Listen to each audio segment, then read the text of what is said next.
জয় জগন্নাথ। আজ 16ই জুন 2026। আমি এসছি দিগনগরে জগন্নাথ দেবের মন্দিরে। তো চলুন ভেতরে আজকে জগন্নাথ দর্শন করে আসি। বর্ধমানের রাজার সময় থেকে এই জগন্নাথ দেবের মন্দির।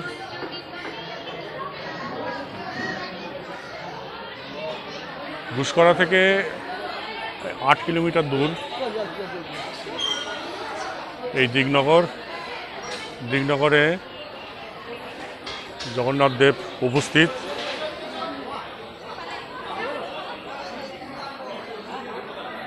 এখান থেকে বিকেলবেলা রথে করে মাসির বাড়ি যাবে।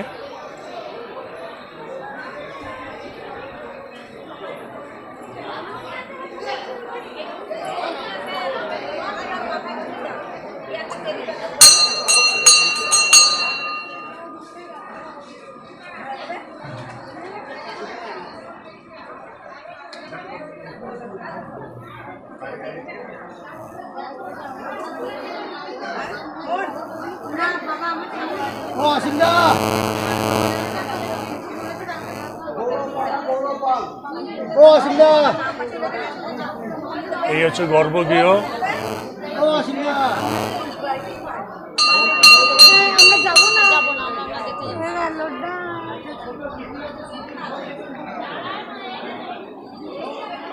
এখানে ভোগের ব্যবস্থা হয় প্রতিদিনই।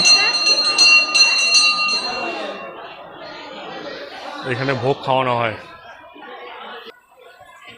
এখানে ভোগের রান্না চলছে। জয় জগন্নাথ। ভোগের আজকে কি হবে? ভোগের রান্না।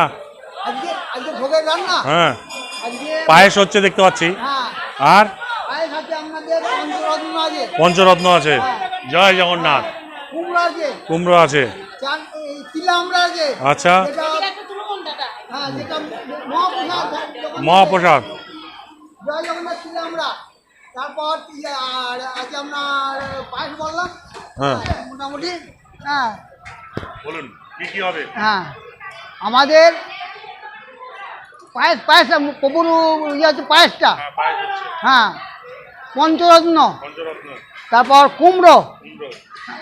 তারপর আপনাদের ইয়ে হ্যাঁ তিলামড়া। জয় জগন্নাথ তিলামড়া। ভাত হচ্ছে, ভাত অন্নভোগের ভাত হচ্ছে। আজ প্রতিদিন গড় ধরে রাখুন প্রায় 50 থেকে 60টা। তা গতকাল হয়েছে আপনার প্রায় 1500, আজকে আছে প্রায় 500 মতো। হ্যাঁ, কিন্তু এই 7 দিন আজকে মাসির বাড়ি যাবে। মাসির বাড়িতে কাল থেকে আবার মাসির বাড়ি আরম্ভ হবে। আবার মাসির বাড়ি থেকে আবার উল্টো হতে পর দিন থেকে আবার এখানে ভোগ আরম্ভ হবে। অনেক অনেক ধন্যবাদ। হ্যাঁ, জয়। এখানে রান্না চলছে, নবরত্ন রান্না হয়েছে। এখানে ভাত হয়ে গেছে, নবরত্ন রান্না চলছে। এই জায়গাটা হচ্ছে অন্নভোগ খাওয়ার ব্যবস্থা। পুরো চেয়ার টেবিল করা আছে। প্রতিদিন এখানে খাওয়ার ব্যবস্থা হয়।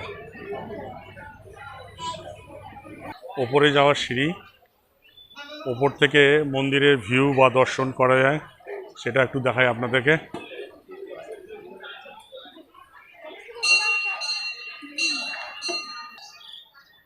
এই হচ্ছে আসল মন্দির। এখান থেকে ভিউ বা দর্শন করা যায় দিগনগর গ্রাম।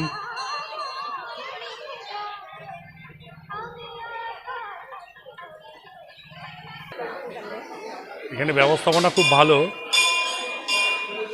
অফিস আছে, শিব মন্দির, জগন্নাথ দেব মন্দির। ওখানে ভোগে রান্না হয়, ওখানে ভোগে খাওয়া হয়।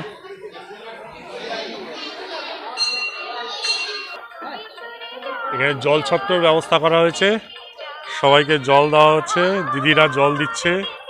যারা যারা দূর থেকে আসছে। শুধু কি জল নাকি জলের সঙ্গে আর কিছু আছে? লেবু চিনির জল। এখানে সব সামনে অফিস, সুন্দর সাজানো হয়েছে।